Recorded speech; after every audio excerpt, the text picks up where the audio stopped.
You see someone your age announce a promotion. Someone else buys a house. Another person posts the body transformation, the engagement, the business launch, the trip, the number in their bank account, and suddenly their good news feels strangely personal. Nothing was taken from you. Your life did not get worse, but somehow you feel behind. That reaction can make you feel petty, jealous, or ungrateful. But there's a deeper reason it happens. Your brain doesn't judge your progress in isolation. It judges your progress by comparison. In 1954, psychologist Leon Fitzinger proposed social comparison theory. The basic idea is simple. When you are not sure how well you are doing, you look at other people for information. You compare your abilities, your choices, your progress, your status. That can be useful. If everyone around you runs a mile in 10 minutes, you learn something about your own pace. If coworkers with similar experience are earning much more, comparison may reveal useful information. Your brain is trying to answer a practical question. Where do I stand? The problem is that modern life gives that question almost unlimited material. You can compare your career to thousands of careers, your body to thousands of bodies, your income to thousands of incomes, your relationship to thousands of relationships. And you can do it before breakfast. But your brain often treats those comparisons as they are fair. They usually aren't, because you rarely compare your full life to someone else's full life. You compare your private reality to the most visible part of theirs. You know your own delays, your rejected applications, your debt, your arguments, your insecurity, your boring Tuesday afternoons. But when you look at someone else, you often see the outcome, the promotion, the vacation, the wedding photo, the finished product. You see the scoreboard without seeing the entire game. That creates a powerful illusion. Other people appear to be moving faster because you are watching their milestones while living through every inch of your own process. And your brain is especially sensitive to people who seem similar to you. A billionaire buying another mansion may not bother you so much, but a former classmate buying a first home might. A celebrity winning an award can feel distant, but someone your age getting the exact opportunity you wanted can hit hard. Why? Because similarity makes the comparison feel relevant. Your brain quietly thinks, if they are like me, then maybe I should be there too. Now their success is no longer just information about them. It becomes evidence about you. That is where upward social comparison comes in. An upward comparison happens when you compare yourself with someone you believe is doing better. Researchers have studied this process for decades. A 2018 meta analysis covering more than 60 years of social comparison research found that people often choose upward comparison targets, even though those comparisons frequently produce a contrast effect. In normal language, seeing someone doing better can make your own position feel worse by comparison. Think about two numbers. 75 sounds pretty good by itself, but it next to 98, and suddenly 75 can feel disappointing. Nothing happened to 75, only the reference point changed. Your life can work the same way. You can feel proud of saving $5,000, then hear that a friend had saved 50,000. 5 minutes earlier, your progress felt real. Now it feels tiny. The number didn't change, the comparison did. This is one reason success can become strangely relative. You may think you're asking, am I doing well? But your brain quietly changes the question. Am I doing as well as them? That's not the same question. And social media can intensify the difference. Platforms give you a constant stream of people reaching visible milestones. A 2014 study by Aaron Vogel and colleagues found that greater exposure to upward social comparisons on social media was associated with lower self esteem. And their experiment found that viewing profiles designed to signal a more successful lifestyle could temporarily lower self evaluations. Later reviews have found that social comparison is an important part of the relationship between social media use and well being. But there's an important detail: the effect is not identical for everyone. A 2022 review found a more complicated picture. Upward comparison can hurt. It can produce envy and lower well being. But in some situations, it can also inspire people. The difference often depends on what the comparison means to you. If you see someone ahead of you and think, that proves it is possible, the comparison can become information. If you think, that proves I'm failing, the comparison becomes a verdict. Same person, same achievement, different interpretation. This is why envy is more complicated than it looks. Envy is uncomfortable. So often, people try to pretend they do not feel it. But sometimes envy contains useful information. It can point towards something you care about. Maybe another person's career makes you uncomfortable because you want more creative freedom.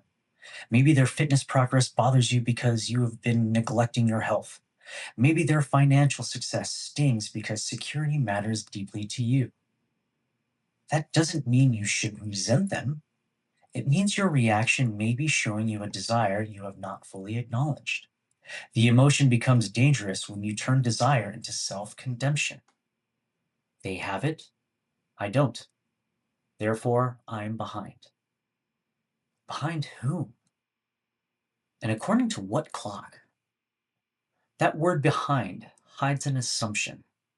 It assumes there is one correct timeline. Finish school by this age. Build a career by this age. Earn this much by this age. Get married here. Buy the house there. Reach financial freedom by some magical deadline. But human lives are not standardized by races. People start with different money, different families, different wealth, different responsibilities, different opportunities, different networks, different luck, different mistakes, different goals. Even two people who look similar from the outside may be running completely different courses. Yet your brain loves simple rankings: ahead, behind, winning, losing. Those categories are easy to process. Reality is messier. Someone can be ahead of you financially and deeply be unhappy. Someone can have the career you want and envy your relationships. Someone can appear extremely confident and still feel terrified of losing what they built. That doesn't mean their success is fake. It means success is multidimensional. The problem begins when you take one visible dimension and use it to grade your entire life. You see their salary and judge your worth, their relationship and judge your lovability, their physique and judge your discipline, their audience and judge your talent. One data point becomes a full identity. Your brain is turning a comparison into a conclusion. And there's another trap. You usually notice the people ahead of you more than the people beside you. Why would your attention work that way? Because the people ahead may contain useful information. What are they doing differently? What can you learn? What opportunity did they find? From a learning perspective, upward comparison makes sense. But if you constantly look upward, your definition of normal keeps moving. You reach one goal, then your reference group changes. You earn more, so you start comparing yourself with people who earn even more. You get stronger, so now you notice people stronger than you. You gain 10,000 followers, and suddenly 100,000 looks normal. You improve your life and somehow feel no closure to enough.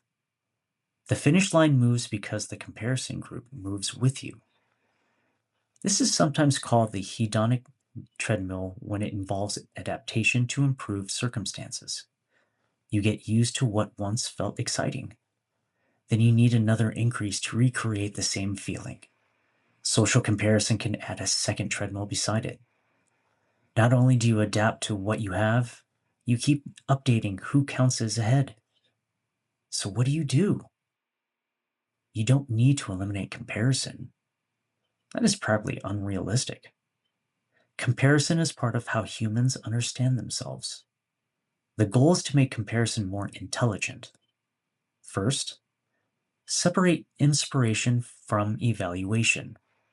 When someone is doing better in an area you care about, ask one question. What can this teach me? Not, what does this say about me? Maybe their success reveals a strategy, a skill, a habit, a possibility. Take the useful information without turning their position into your identity. Second, compare inputs before comparing outcomes. You see that someone built a successful business in 3 years. But what did they start with? How much experience did they have? How many hours were available? Who helped them? How much risk could they afford? What happened before those 3 visible years? You don't need to investigate someone's private life. The point is to remember that outcomes have hidden variables. Third, use your past self as one reference point. Not the only reference point, but an important one. Are you handling money better than a year ago? Are you more skilled, more disciplined, more emotionally aware? Did you recover faster from something that once would have destroyed you or your week?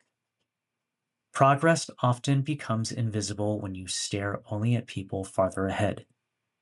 Fourth, define what success actually means before the internet defines it for you. This matters more than it sounds. If you don't choose your scoreboard, you will inherit one.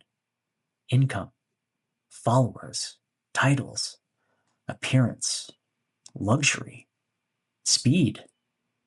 Those things can matter, but they may not be the things that matter most to you. Maybe your real priorities are freedom, health, meaningful work, time, family, creativity, stability, adventure, or peace.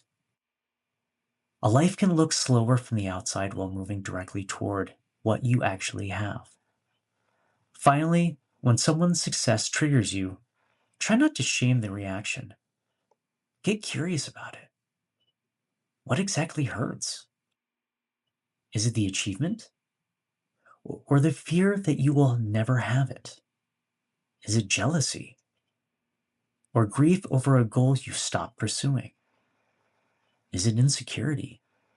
Or useful evidence that you want to change direction? The feeling doesn't have to control you, but it can tell you something. Other people's success is not proof that you're not late. It is proof that your brain has found a new reference point. And a reference point is not a destination. Someone else reaching a milestone doesn't move yours further away. Their promotion did not erase your progress. Their relationship did not reduce your chance of being loved. Their money did not subtract from your potential. Their moment is information about their life. It doesn't have to become a judgment about yours. So the next time someone succeeds and you suddenly feel behind, notice the strange thing that just happened. Your circumstances may not have changed at all. Only the comparison did. And once you understand that, you can stop asking whether you are ahead of everyone else. You can ask a much better question.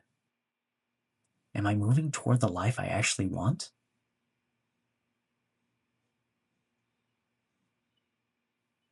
Thank you, and I hope you enjoyed today's episode. Please like and subscribe.